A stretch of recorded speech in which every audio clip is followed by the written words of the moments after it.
get started then.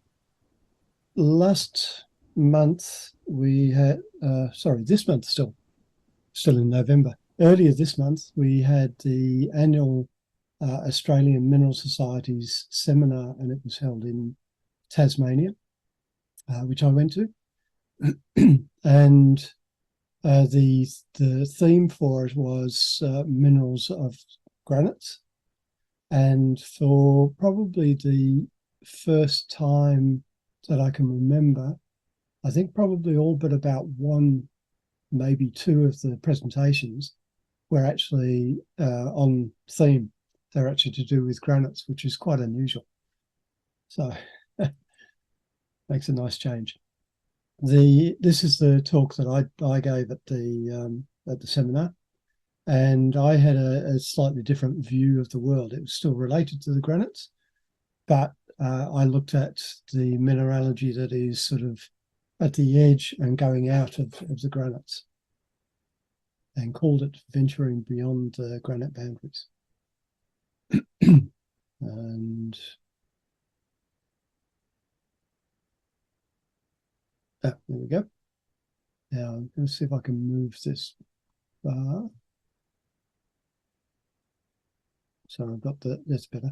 Had the presenters bar across the title, which is not ideal. Okay, so I looked at granites in Eastern Australia, and my first comment, which Ralph Bottrell disagrees with, is that granites are boring. If you think of granites, generally they are just quartz, feldspar, and mica, and that's pretty much it. Now, most of the real action, or all of the real action, is it takes place at the edges of granites or further away as the hot fluids interact and react with the other rocks surrounding the granite that are generally have been intruded into. And then weathering takes over, and that's when we start to get a bit of colour in it. And that's not a self-portrait either. The hair's not white enough. Okay, if we have a look at the granites in Eastern Australia, the red areas that you can see there running down through Queensland, northeastern New South Wales, southern New South Wales, Victoria, and the north, east and northwest of Tasmania, including the Bass Strait Islands, is where the granite outcrops are. The mouse is not working to move on. I've got to use the keyboard. It's okay. Now, there are a number of different zones of mineralization. So generally the zoning is radial and changes as you move out of the away from the granite. And it's the simplistic view has things like tin and tungsten that are close in, and then copper, silver, lead, zinc, and then finally fluorine and mercury. But it's not simple. It's obviously dependent on a number of different factors, and that includes things like, and this is not an exhaustive list, but things like temperature, pressure, the chemistry, the geological constraints, the rock types that are intruded into, and the supply of the solutions. But looking at it very simplistically, the zoning that I've looked at is the mineralization that is within the granite, mineralization that is located near to the granite, which is known as proximal zoning, and the mineralization that is further away, which is distal being distant. And just got a bit of a cartoon here that shows some of that. So you can see this granite intrusion with the plus signs in it. And at the edges of that's it. This particular drawing shows it's intruded earlier granites as well as other rocks. You have pegmatites, such as this area here. You have grisons, which is through this area here, and you have veins and pipes and things that sort of go off into the surrounding rocks. And there you can see the zoning on the left again. So tin, tungsten, molybdenum close to the granite, and bismuth as well, and then sort of moving out to things like beryllium and rare earths and so on, and then finally the silver, lead, zinc, and that type of thing.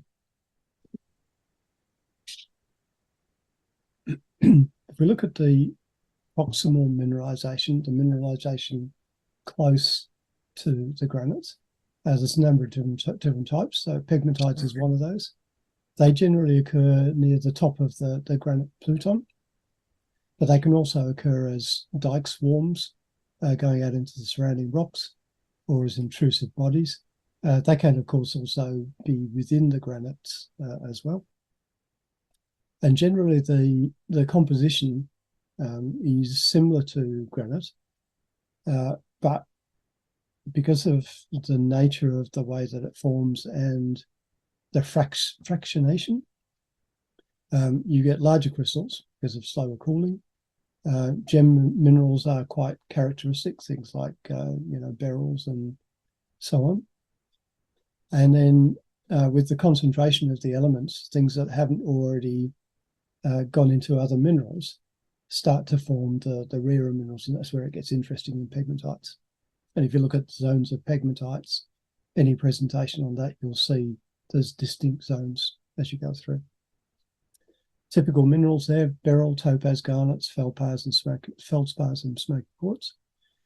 And some of the Australian examples are O'Brien's Creek in Queensland, Torrington in northeast New South Wales, Lake Boga here in Victoria, Mount Bolton and the Strathbogies also in Victoria, and Flinders Island, which is in Bass Strait, but part of Tasmania.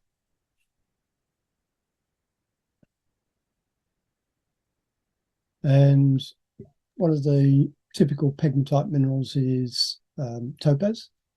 And it's got a few topaz ones here. So Oban in New South Wales is a topaz locality that was known very early on in the 1800s. Nice pale blue topaz crystals are very typical of that particular area. Mount Surprise in Queensland is a much sharper one, so this is obviously found a lot closer to the source. A water-rounded one from Killiecrankie, it's known as Killiecrankie Diamond in Flinders Island. And finally, one from the Strathbogie Ranges in Victoria. Again, a very sharp topaz that's been found very close to the source. Also, in terms of proximal mineralization, we have grisons. And I know this probably sounds like a no-brainer, but grison is formed by a process called grisonization. And that's a high-temperature alteration of rocks by volatile solutions associated with the cooling of granitic intrusives. So it's an alteration process, as is things like skarns, but it's very different because of the type of rocks involved. Now, it's still granite-like, so it's a granitoid, but up to 90% of the feldspars can be replaced by quartz, mica, and other minerals. And you'll see a photo of a grison rock shortly, where you can see that the replacement is pretty much complete. Now, grisons can be within, as veins within the granites or at the edge of the granites, again, often towards the top, or in the adjacent rocks, intruding into the surrounding rocks. And they can also be economic deposits of tin, tungsten, and molybdenum. And a few Australian examples, they're all Tasmanian ones, these ones. The Anchor Mine and the Rex Hill Mine, sorry, not all, the first two are Tasmanian. The Anchor Mine and the Rex Hill Mine in northeast Tasmania, Emmaville in northeast New South Wales, and Walwa in Victoria. And some of the typical minerals, molybdenum minerals, such as molybdenite. This one I actually collected underground at the Anchor Mine many years ago. It was quite interesting. There's a stoped out area with pillars, and we could all see this really good mineralization in the pillars, but it was, don't touch the pillars. for obvious reasons. But we still found stuff. A fluorite from the Rex Hill mine, and this is interesting in that there's been at least two depositions of fluorite here. So you can see inside there's a darker core of a cube, and then there's been a subsequent deposition of fluorite at a later point in time. And here's the one I was talking about before. So this is a typical Grison-looking rock, cassiterite on the edges. A bit ugly, but interesting, nonetheless. If we move on to the distal mineralization, so this is where the mineralization is occurring further away from the granite source. You can still get higher temperature minerals, even though the temperatures generally are dropping. And these occur in things like pipes and porphyry dikes. And examples there include Kingsgate, which is in northern New South Wales. It's a very famous locality for very large molybdenite specimens and very nice molybdenite specimens, as well as a whole range of rarer minerals and a couple of type locality minerals. In fact, there's one just being described this year, which is Colchesterite. Porphyry dikes, such as those at Mount Bischoff, and porphyry feeders, such as at Chillagoe in Queensland, which actually ends up causing a skarn. And then you have lower temperature minerals, particularly the silver, lead, zinc. I don't know why I write PBZNAG, but I always say silver, lead, zinc. Just have it. Typically fed through hydrothermal veins and occurring further away from the source. And one of the best examples in Australia of that is the Tassie and Dundas district. So Kingsgate, I mentioned that there's a number of rare minerals, including rare earth minerals. This one's quite an unusual one in that most of the tankerite specimens from there are actually red, whereas this one's sort of a brown colour. I don't know whether it's just coated or it does occur as brown crystals as well, but as a species, but it's the only one that I've seen from Kingsgate that's not red. Excuse me. Some of the rare bismuth minerals, so bismite, cannonite, and kirklanite. And one of the challenges with Kingsgate minerals in particular is trying to distinguish which ones are which. The yellow sort of fibrousy looking ones are the kirklanite, but that was typically previously referred to just as ferrimolybdite, which also occurs at Kingsgate, but it was sort of lumped in with that. And it wasn't recognised until a fair bit later that it was actually a bismuth mineral.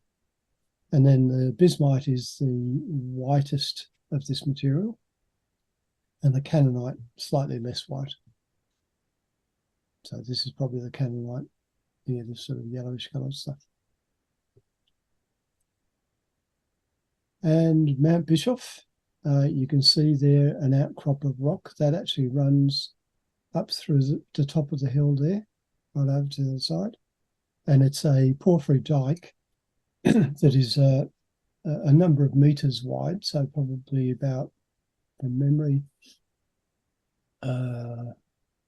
8-ish meters wide at that particular location.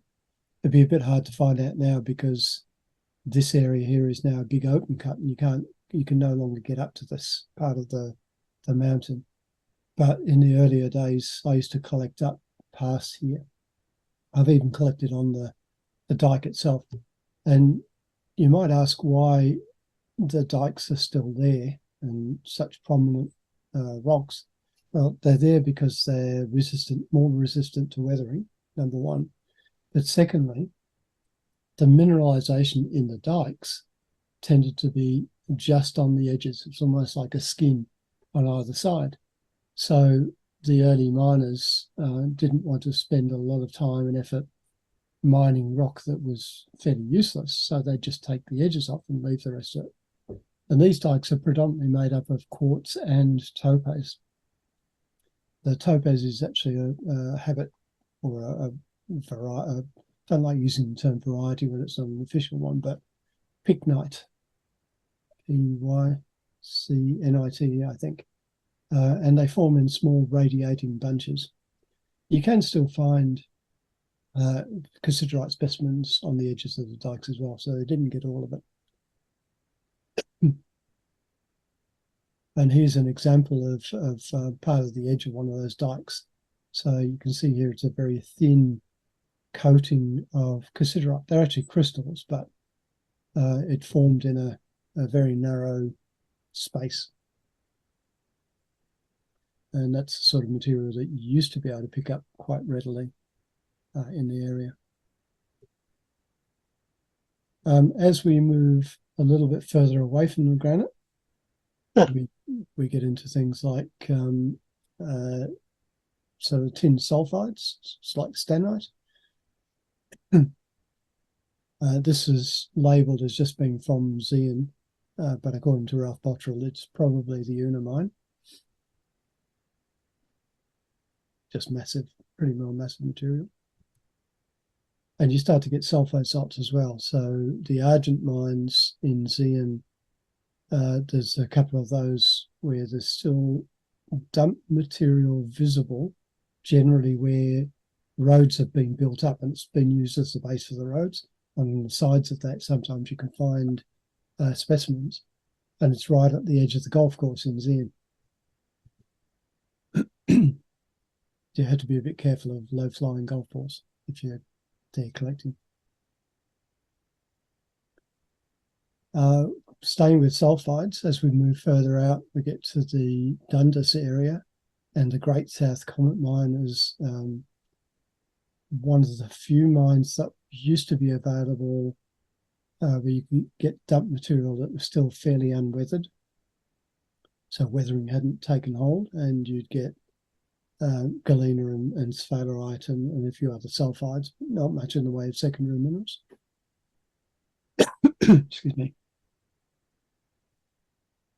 And then, of course, we start to get into the secondary minerals themselves. So this would have originally been labelled as Sylvester Mine Zeehan, but the Sylvester Mine doesn't have any pyromorphite. It's actually from the nearby Zeehan Queen. This is also where the so-called Hinsdelite after pyromorphite specimens come from. And if you've got one of those in your collection, it's not Hinsdelite, it is more likely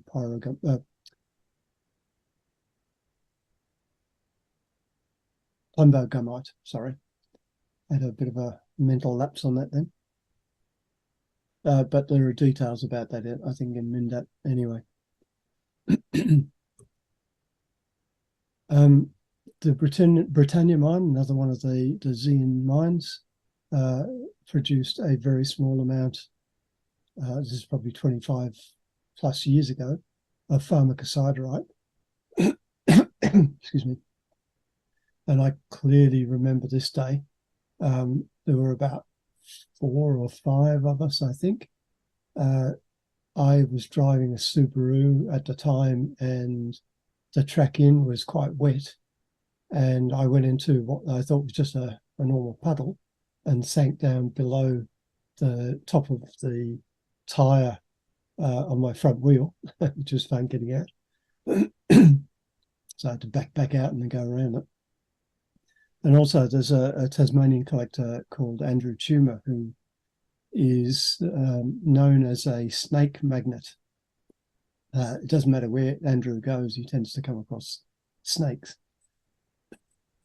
Excuse me again. And this particular day, I'd found this fairly large rock with the pharmacosiderite in, near where we parked the cars. Andrew and Ralph and whoever else was there had gone off into the bush to see what they could find. And everybody came back except for Andrew, and we're all wondering where he was. Nobody'd seen him for a while. And we're calling out, and all of a sudden we hear this scream.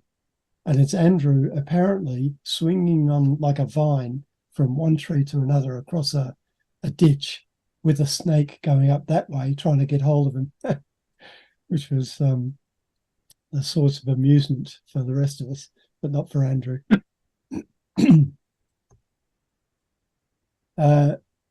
The Adelaide mine, of course, is best known for crocodile, but occasionally it does produce small,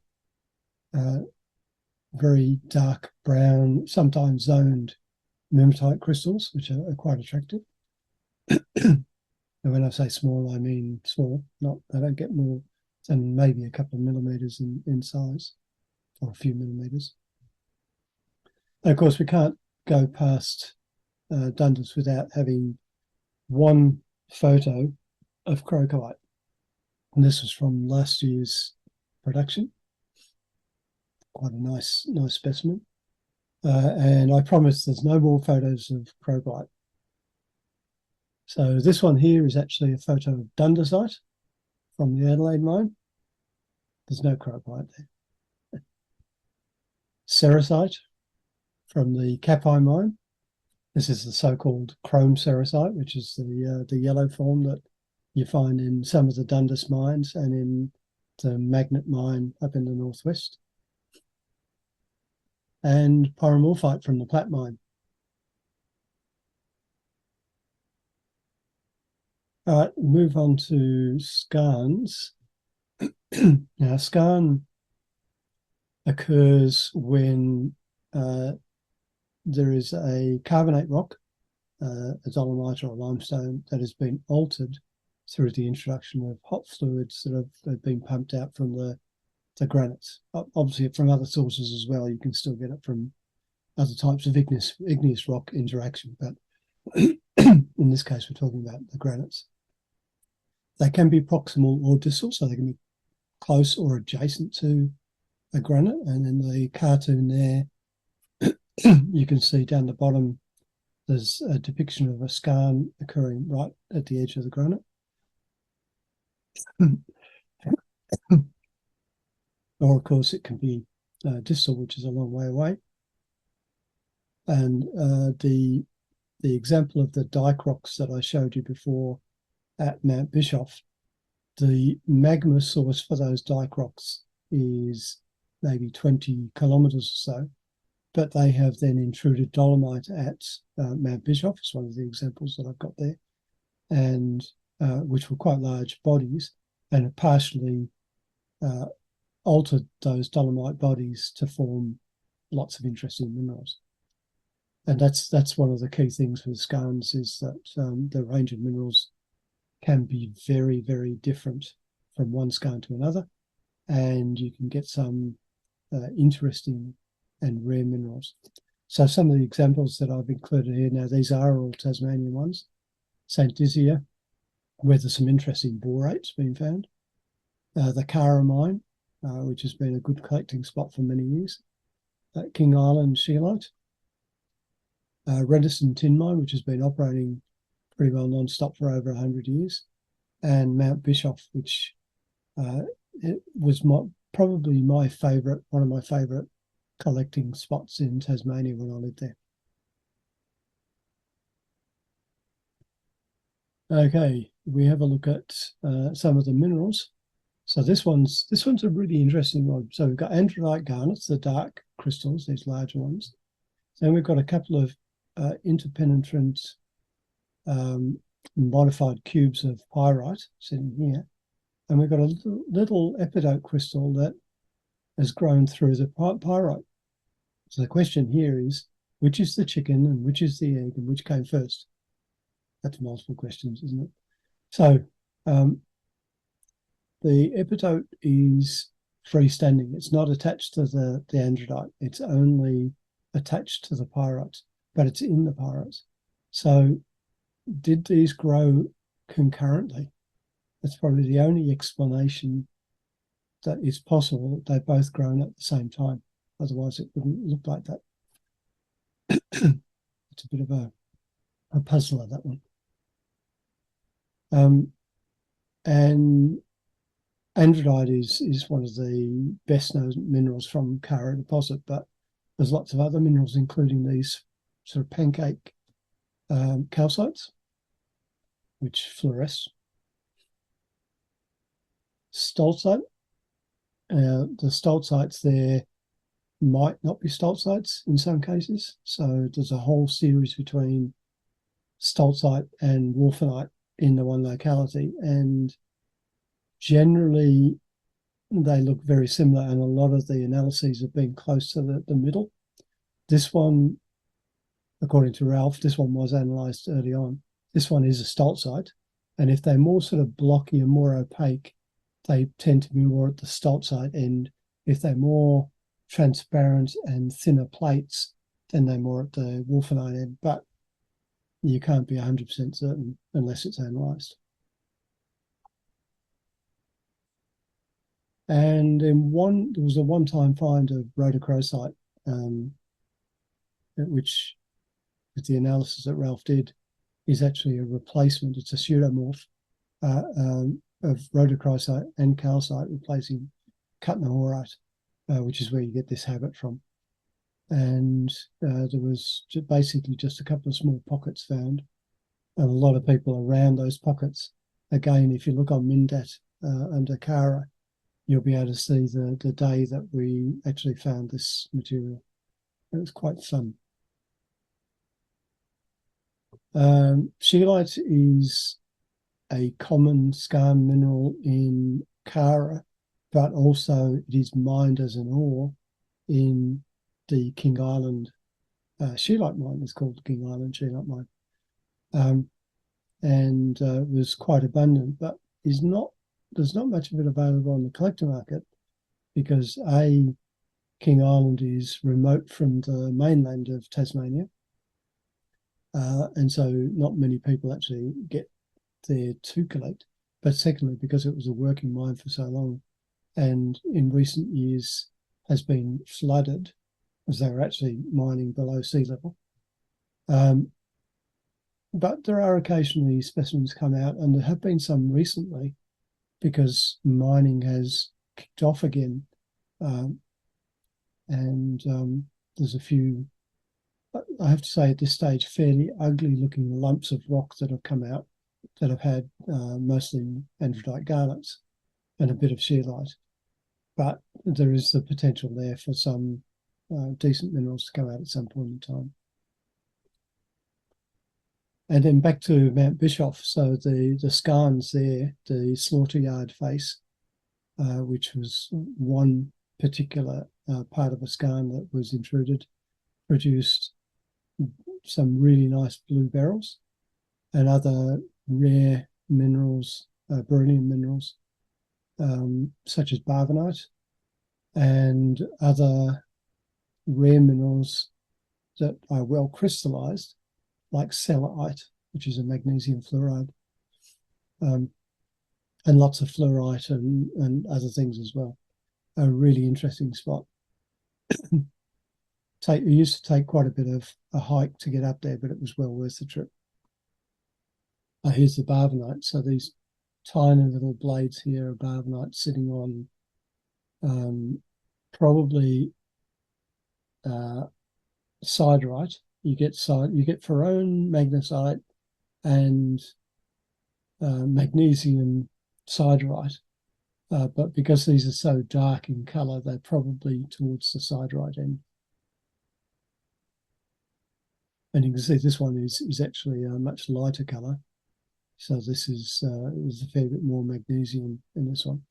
This one was found along with a few other interesting specimens down the bottom of the mountain, an area that again had been altered, producing skarn mineralogy, but it was more in pipes when it got to this particular area, and including probably the best smoky quartz specimen that I've ever found in my life, which has siderite and purple fluorite sitting on top of it, which is really quite nice. Now, I've included a special case of Victorian gold.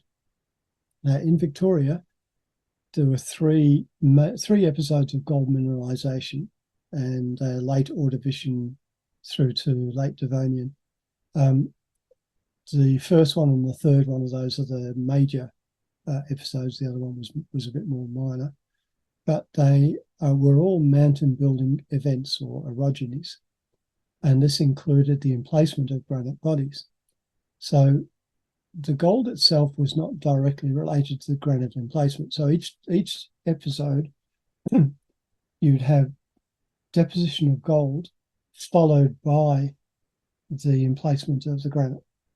So you can't really link the two directly together, except for the fact that the granites remobilized a lot of that gold and also introduced other elements such as bismuth. And Malden is probably the best example of that, where it's the type locality for the gold bismuth alloy of Maldenite. So just having a quick look at Victoria itself. So you've got the Carboniferous granites shown in orange and the early Devonian shown in red.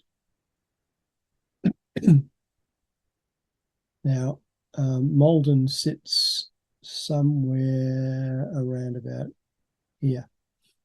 So it's probably close to that granite emplacement.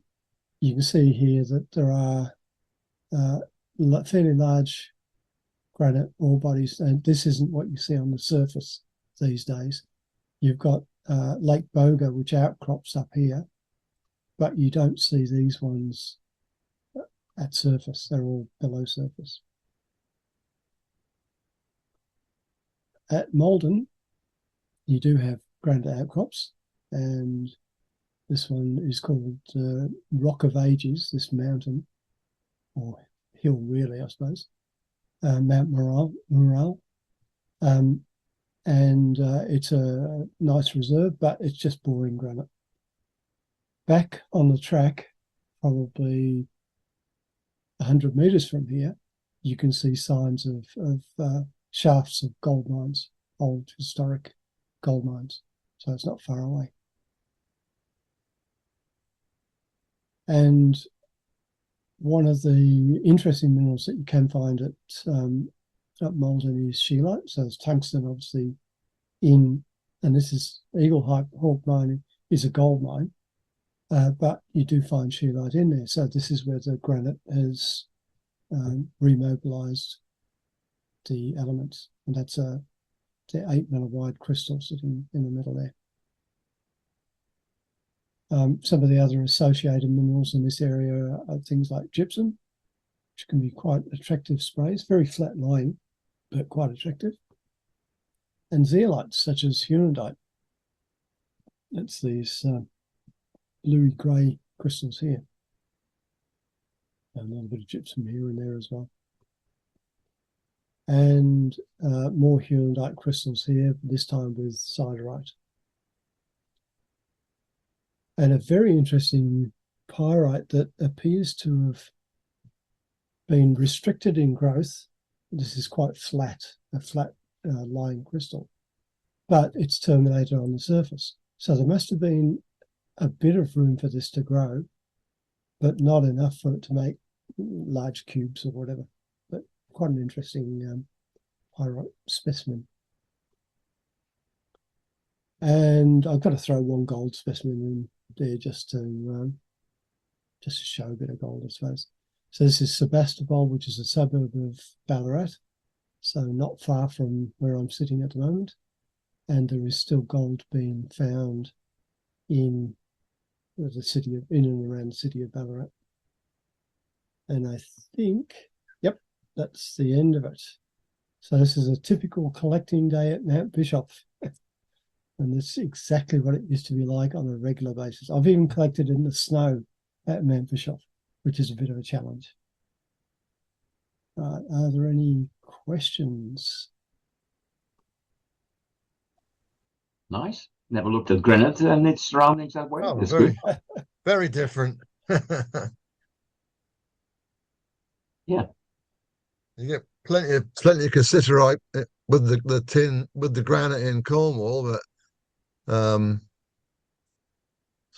or two strange locations. But the granite up on the Isle of Skye is a bit different to that as well. They got some very strange zircons and other different minerals, which are high temperature. I think high temperature minerals form, but very different to yours. Yeah, well, I did restrict it to the east coast of Australia. So I mean, there are granites around the world where there are going to be, more interesting things in them. Yeah. But from an Australian perspective, I that don't was my have a argument. question on granite, but I have a comment, particularly for Patrick. In his Zoom talk a little while ago on photography, he was mentioning rice as the best support for small minerals when you're doing photomicrography. But actually, powdered granite from shops that sell aquariums is probably a lot better because it's nice 18% gray that Kodak says is perfect for photography. And you don't get mice, you don't get bugs. So granite fits in lots of places. Very nice. Where was that from? You get it from an aquarium shop, Oh, cool. plain powdered granite. I appreciate that. The other thing is that next time you go on a field trip to a granite locality, just hit the rocks a bit harder, crush it up, and take it with you. Well, normally since I'm trying to shoot into a little pocket, I really don't care what the background is, but it's always nice to have that as a backup. So thank you. No problem. If you're photographing on a microscope slide, which I often do to lift it up, support an unmounted specimen, the powdered granite makes a great background because it shows through the slide. Wonderful. Well, thank you for that, Quinn. Yeah. No problem. Yeah, that's the idea. A little bit of bonus education. There you go. Any questions? Clear. All right. So, what do we say for?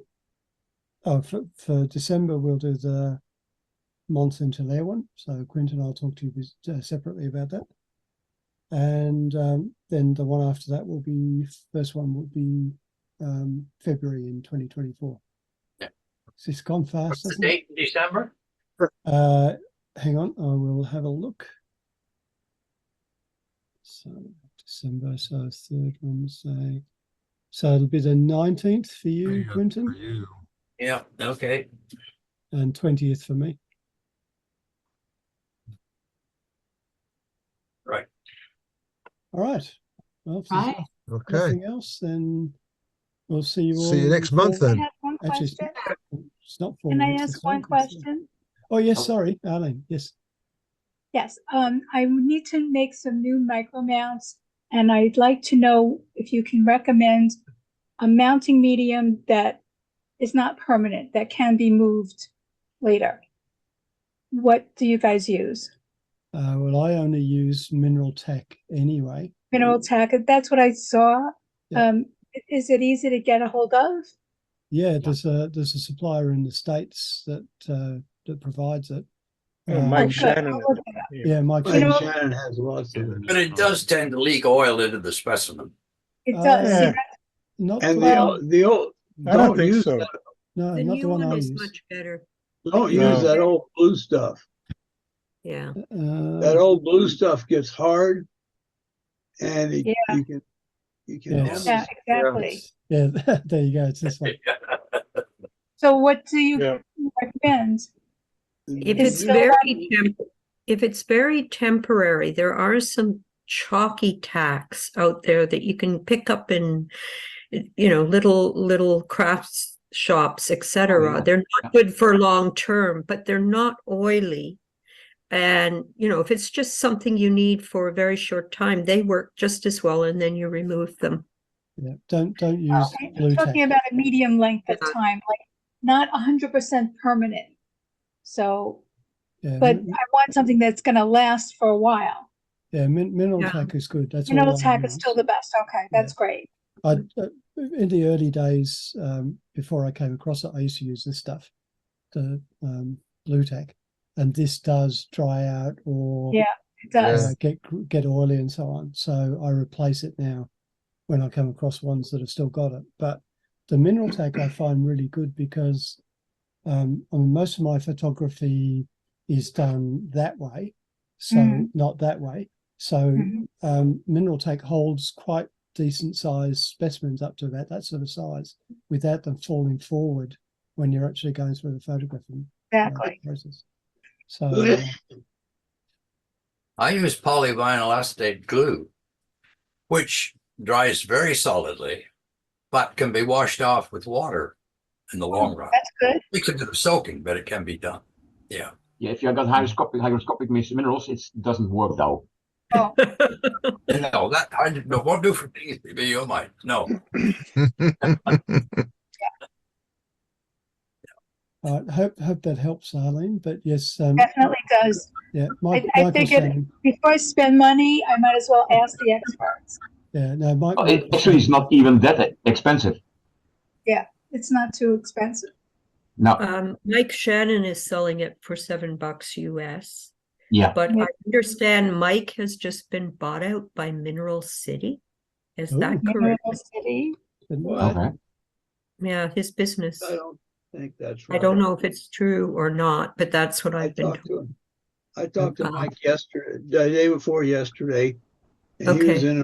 he's on vacation in Hawaii right now. He did the Hawaiian show, but he is Right. he just bought a collection. He's going to have new stuff for Tucson. I'm probably going to help him get it ready.